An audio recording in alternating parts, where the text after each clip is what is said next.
जे जे कोर्टात घडतंय ते आमचे प्रतिनिधी भरत मोळ आपल्याला या ठिकाणी सांगतायत। थेट जाऊयात पुन्हा एकदा भरत यांच्याकडे। भरत, आपण बघतोय की आज सुनावणी दुसऱ्या दिवशी या आठवड्याची सुरू झालेली आहे। आजच्या या सुनावणीमध्ये नेमकं काय घडलंय आणि आता काही अपडेट तुमच्याकडे आलेले आहेत? आतापर्यंत सविस्तर काय घडलंय हे तर सांगाच, परंतु आता काही अपडेट येत आहेत का?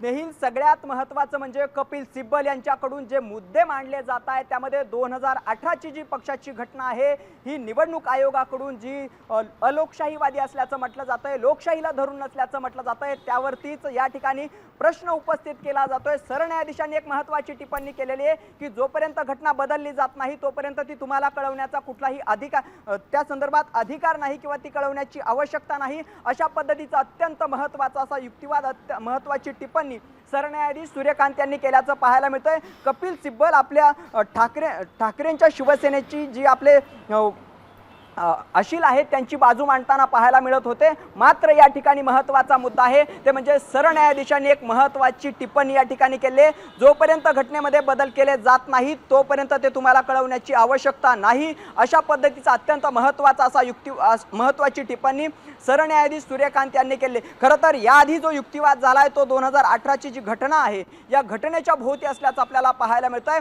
कपिल सिब्बल ठाकरेंच्या शिवसेनेची खिंड लढवताना वेगवेगळे मुद्दे उपस्थित करतायत। धनुष्यबाण चिन्ह गोठवण्यासंदर्भात त्यांचा युक्तिवाद सुरू असल्याचं आपल्याला पाहायला मिळतंय। त्यांच्याकडून विधिमंडळ पक्ष आणि राजकीय पक्ष हे दोन भिन्न गोष्टी आहेत, त्यामध्ये राजकीय पक्ष हा विधिमंडळ पक्षापेक्षा श्रेष्ठ असल्याचा युक्तिवाद करण्यात येतोय। त्यातच 2018ची जी घटना आहे ती निवडणूक आयोग म्हणताय की आमच्याकडे नाही, ही घटना तुम्हाला कशा पद्धतीने दिली होती त्याच घटनेनुसार तुम्ही एकनाथ शिंदेच्या शिवसेनेला कशी मान्यता दिली, एकनाथ शिंदे त्याच घटनेनुसार त्यांनी मंत्रिपदाचा, त्यानंतर गटनेतेपदाचा, त्यानंतर उपनेतेपदाचा कसा त्यांनी लाभ घेतला होता, या सगळ्या गोष्टी आहेत त्या सविस्तरपणे कपिल सिब्बल मांडत असल्याचं आपल्याला पाहायला मिळतंय। कपिल सिब्बल याच मुद्द्यांवरून युक्तिवाद करत असल्याचं आपल्याला पाहायला मिळतंय आणि जो युक्तिवाद सुरू आहे तो 2018ची घटना कशी महत्त्वाची आहे त्याबरोबरच निवडणूक आयोगाचे 2010ची जी मार्गदर्शक नियमावली आहे पक्ष आणि चिन्हासंदर्भातील, पक्षाच्या नोंदणी संदर्भातील,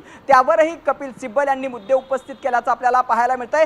त्याचा दाखला देत त्यातील कलम 25 नुसार कशा पद्धतीने निवडणूक आयोगाने आपल्या अधिकार क्षेत्राच्या बाहेर जाऊन एकनाथ शिंदे यांच्याकडे शिवसेना पक्ष आणि पक्षाचं चिन्ह धनुष्यबाण कसं सोपवलेलं आहे यावरती सुद्धा आता जो काही युक्तिवाद आहे तो कपिल सिब्बल यांच्याकडून सुरू आहे। आणि त्यामुळे स्नेहिल या सगळ्या केसमध्ये 2018ची शिवसेनेची जी घटना आहे याच भोवती ही संपूर्ण केस सध्या फिरत असल्याचं आपल्याला पाहायला मिळतंय। अगदी भरत, एक महत्त्वाचा प्रश्न, जे उपनेत्यांची जी संख्या होती, उपनेत्यांची जी नियुक्ती होती ती जी नंतर झाली आणि ते कळवलं गेलं नाही असं देखील निवडणूक आयोगानं सांगितलेलं आहे, त्या संदर्भात काय अपडेट्स आहेत?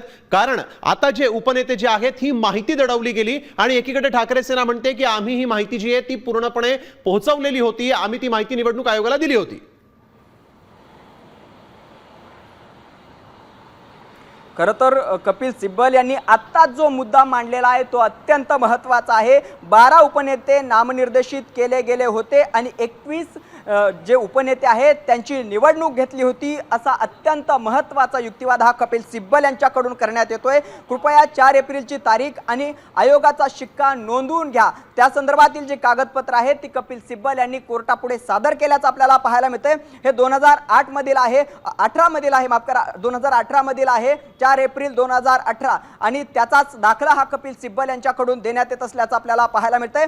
डाव्या बाजूला DCCBR लिहिलं आहे, हे सुद्धा कपिल सिब्बल यांनी त्या ठिकाणी नमूद केल्याचं आपल्याला पाहायला मिळतंय। हे थेट उपनिवडणूक आयुक्तांना देण्यात आलं होतं। 2018 मध्ये मी बनावट दस्तऐवज बनवू शकत नव्हतो, ते म्हणतात की हे इथे अस्तित्वात नाही, आम्हाला घटनाच दिलेली नाही, असा युक्तिवाद जो काही निवडणूक आयोगाकडून करण्यात येतोय। निवडणूक आयोगाने त्या संदर्भात जे काही मुद्दे मांडलेले आहेत त्यावरती आता कपिल सिब्बल यांनी या ठिकाणी जो प्रश्न उपस्थित केला असल्याचं आपल्याला पाहायला मिळतंय आणि याच मुद्द्यावरती उपनेते आणि निर्वाचित उपनेते आणि नामनिर्देशित उपनेते याच मुद्द्यावरती आता न्यायमूर्ती जॉयमाला बागची यांनी अत्यंत महत्त्वाचा मुद्दा उपस्थित केला आहे। फेब्रुवारीमध्ये नेत्यांची संख्या बदलली, तुम्ही निर्वाचित सदस्यांची नावं कळवली नाहीत का, असा सवाल जो आहे तो सध्या कपिल सिब्बल यांना न्यायमूर्ती जयमाला बागची यांनी विचारल्याचं पाहायला मिळतंय। मात्र त्यावरती आता कपिल सिब्बल यांनी पुढे युक्तिवाद सुरू केलेला आहे। त्यांनी असं म्हटलंय की आम्ही ही सगळी नावं कळवलेली आहेत, आम्ही नामनिर्देशित आणि निर्वाचित या दोन्हींबाबतही निवडणूक आयोगाला कळवलेलं आहे, आम्ही पक्षाची घटनाही दिली होती, हीच आमची महत्त्वाची आणि जमेची बाजू आहे असा युक्तिवाद सध्या कपिल सिब्बल सुप्रीम कोर्टामध्ये करत असल्याचं आपल्याला पाहायला मिळते।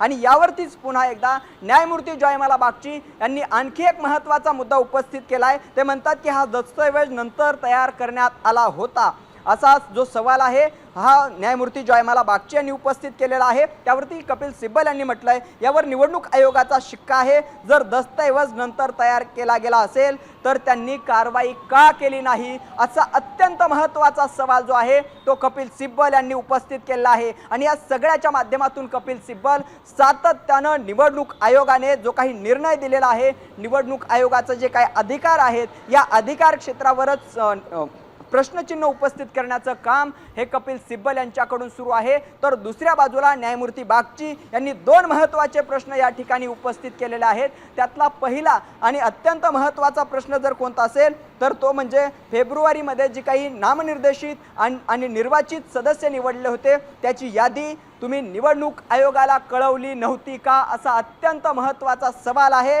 तो न्यायमूर्ती जयमाला बागची यांनी उपस्थित केल्याचं पाहायला मिळतंय।